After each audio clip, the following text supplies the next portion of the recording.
All right, everybody, welcome to Under the Arch Sports. I'm Eric Hobbs, And I'm David Woldingen. and it is time for us to preview Mizzou's huge matchup against former Big 12 foe, Kansas State. Before we get into that, I need you guys to go ahead and subscribe to our YouTube channel and find us on Facebook, Instagram, and X, Twitter thing. Right. All right. Yep, big matchup here for Missouri. Good to find the season, David. It's as simple as that. Oh yeah, 100%. To say the least, the first two games have been less than stellar for enthusiasm and just what we've seen out of this team. So really, depending on how this game goes, will make or break Drinkowitz, in my opinion. Yeah, I agree. This could be, a win of any kind. Goes a long way towards furthering momentum for the program and excitement with the fan base. Even a competitive loss, I think, will have some people not satisfied. Like, all right, it's better than last year. They were game against top 20 teams, so forth. They can't get blown out, man. They cannot have a repeat of last year. Now, if they're going to avoid another debacle like last year, it's the offense. We all know it. And David, you know, the stout Kansas State defense, the team somehow has to find ways to be more explosive. It's as simple as that. Yeah, and that's all, and all, in my opinion, it's all on the game calling, game planning, if you will. What kind of plays are the coaches drawing up for this game? We talked before we started filming, but one of the biggest areas I think Mizzou needs to work on is using the middle of the field. Not necessarily going deep, but calling slants and cross plays across the middle of the field because I just haven't seen any of that this year. And it would relieve some of that outside pressure and cover for some of the blitzes that they're receiving up the middle. Yeah, I think Middle Tennessee State kind of provided a blueprint for perhaps everybody. And what they did is they loaded the box, they brought pressure, and just left their corners on an island and said, "All right, Brady Cook, go beat our guy, get your receiver." And Brady could not do it. So Missouri's coaching staff should not be surprised to see Kansas State do the exact same thing. Kansas State, they will do a variety of fronts on their defensive line. They did a lot of three man that I saw, in particular the SEMO film that I saw. I don't. They might do that some because it's what they do, but at the same time, I think they're going to load up the box. There's no real reason for them to do that. And if they do blitz their linebackers, as you said, the middle is there. Luther Burden instead of a tunnel screen, 3-step slant. He could be lethal. Get him the ball right where the linebacker just came from on the blitz. There's no one there. Or, I mean, just spitballing here, throw a screen Yeah. like uh, like a true screen, not an outside bubble screen, but a true screen. I mean, it's there almost every game, and that's because Mizzou never does it. I cannot tell you the last time Missouri ran a traditional screenplay. Um, it's not like a defensive lineman getting by a Missouri offensive lineman would be a surprise and get them suspicious. That's going to be commonplace, I think. Um, Oh, in that's terrible. particular, at right guard. David, in the Tuesday press conference, Coach Drinkwitz said, "Hey, there's going to be some shakeups. We're looking at right guard," reiterating what he said in the post game on Saturday. That's Cameron Johnson, who is not getting it done, at least in the first two games. Yeah, and honestly, I pinpointed that right in the middle of the game. One specific play, for example, was that safety Cook had. It was like a revolving door.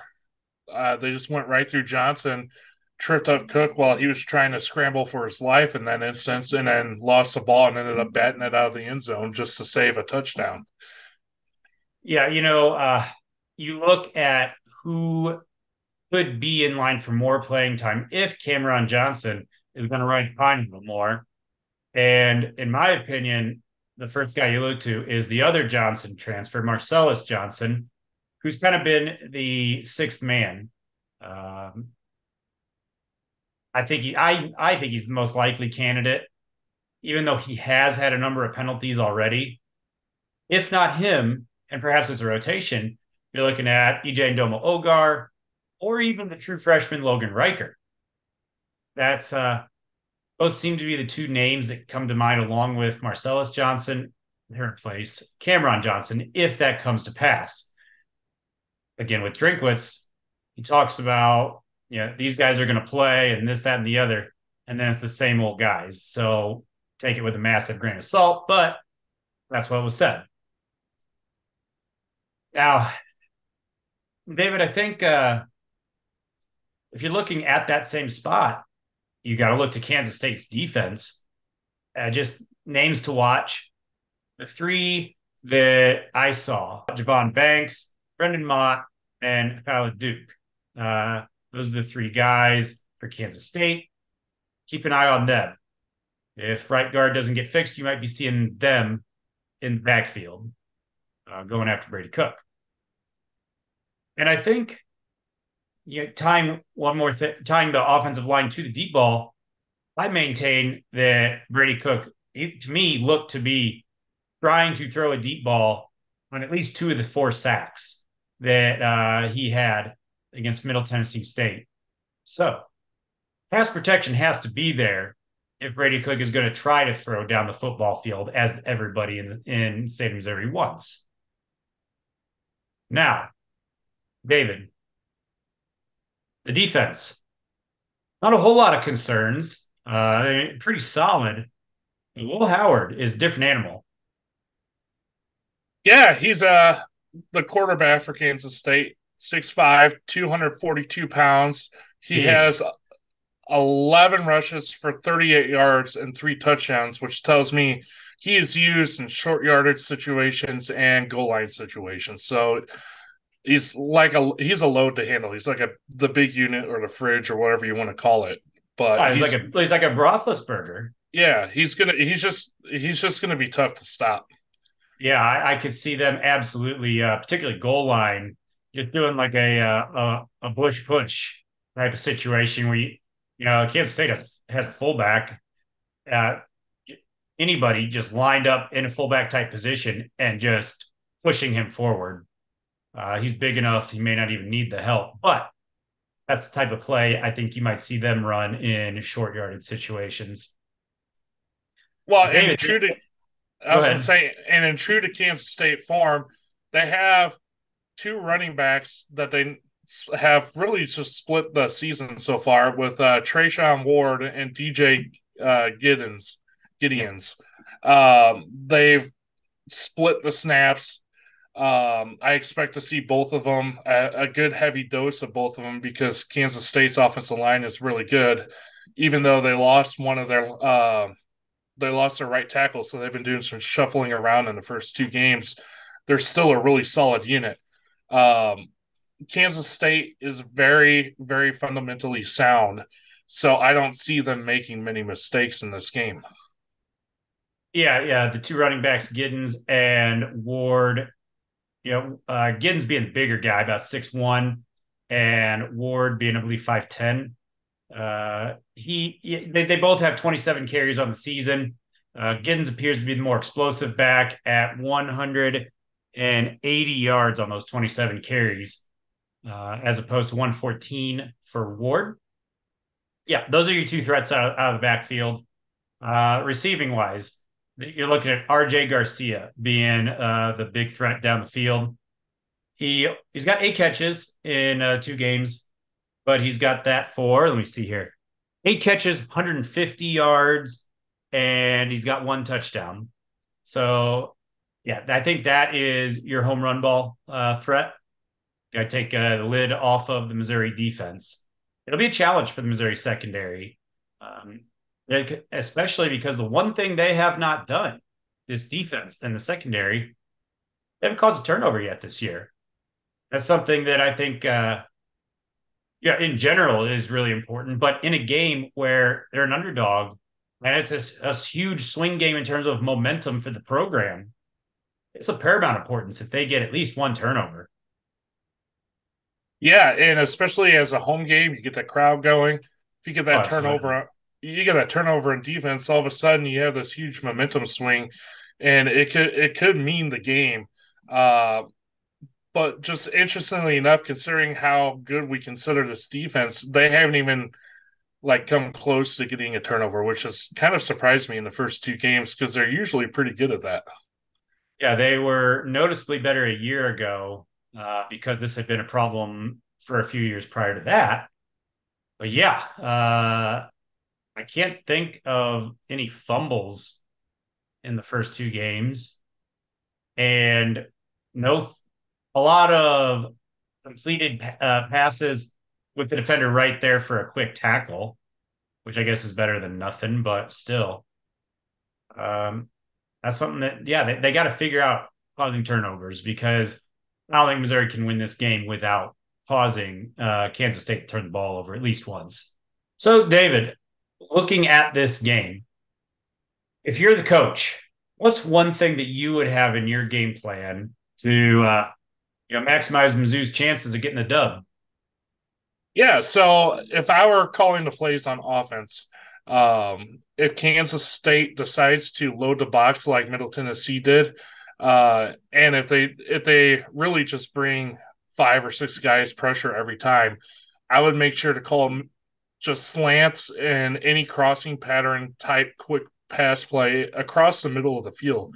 While the outside passes are good, safe, short yardage things, the inside of the middle of the field, especially when they were blitzing, was wide open against Middle Tennessee. So if you had some type of screen, some kind of release valve from your running back just sitting right in the middle of the field, that's what I would target because that's where the yards are to get downfield. Yeah, it's something where if Missouri can be effective just exploiting the middle of the football field, you might be able to bring Kansas State out of some of these blitzing packages and give Brady Cook more time for a shot at Burden or Theo Weiss or whoever down the field. Uh, if you can't do that, then yeah, Kansas State could blitz all day, and Brady Cook might be running for his life. Well, and the other thing it would do is it would open up some of the run plays because Yeah, if you keep them from blitzing, now you're able to get some holes open up and get some gaps that the running back can hit. absolutely. Now, for me, uh, there's two things I would do, and they both are tempo and they're polar opposites. Bear with me on this. I would either go warp speed, like Josh Heupel when he was the offensive coordinator under Barry Odom, or I would slow this thing down. The reason you might go warp speed is it helps account for when you're not having a good offensive line and kind of negates that. It wears the defensive line out. You could do that. I think Missouri's offense is just so broken that I don't think you could do that without just ruining your defense. So for me, I would slow this thing down, shorten the game, minimize the number of plays in this game. Kansas State's more talented. More plays means more opportunity for their talent to just overwhelm Missouri. Shorten the game. If nothing else, it gives your defense more rest, so they have less of a chance of being hung out to dry like last year. Um, that's what I would do. I'd shorten this game. Short of a 2 minute drill, I would not let Brady Cook snap the football with more than 5 seconds on the play clock. Now, David, let's do some picks here. You know, I've without trying, I picked 44-16 for both games, the first two. If I were going to pick 44-16 on this one, it'd be for Kansas State. Make no mistake. A blowout for Missouri is the only thing that would surprise me a lot. Um, but it's Kansas State at the end of the day. This offense can't hang. The defense will be game, but they're going to get hung out to dry either by a turnover. We're just spending all day out on the football field. Harrison Mevis will miss a field goal. I've got 34-13 for Kansas State. Yeah, so for me, uh preseason picks, I actually called this a win for Mizzou, but based Yeah, off what that's I the one we disagreed on. yeah, and based off what I've seen from our offense, like I'm totally doing a 180 on that because the offense has yet to show me they can hang with really anybody of quality. Just based off the play calling and the ability of the offensive line, quite honestly. So for this game, barring Mizzou getting a couple of turnovers and like turning that into points and causing all kinds of mistakes for Kansas State. Barring that, I think Kansas State is too fundamentally sound for Mizzou, too talented. I have Mizzou losing to them 28-17. And biggest reason for that is just flat out offensive struggles. Until they can Yep. show me they can move the ball consistently down the field against a good defense, I can't honestly, in good conscience, pick them to win. No. But it is a sellout crowd, 11 a.m. game. Hopefully, they come ready, are loud, and who knows, because it's a home game, anything could happen. Yeah, Um, just start well enough that the crowd has a chance to become a factor. well, I just looked to the Georgia game last year. We took them to the final 5 minutes of the game before they finally turned it on Yeah, and became the number one team in the country again. yeah. So, I'm just saying, just don't come out and face plant and have the crowd just sitting on their hands and half of them leave at halftime. right. Just not that. Come on, Very big please. game for Mizzou. Hopefully, we have positive things to say afterwards. But with the way the season's gone so far, who knows? Until then, though, thank you for watching Under the Arch Sports, and we'll keep you updated all things Mizzou.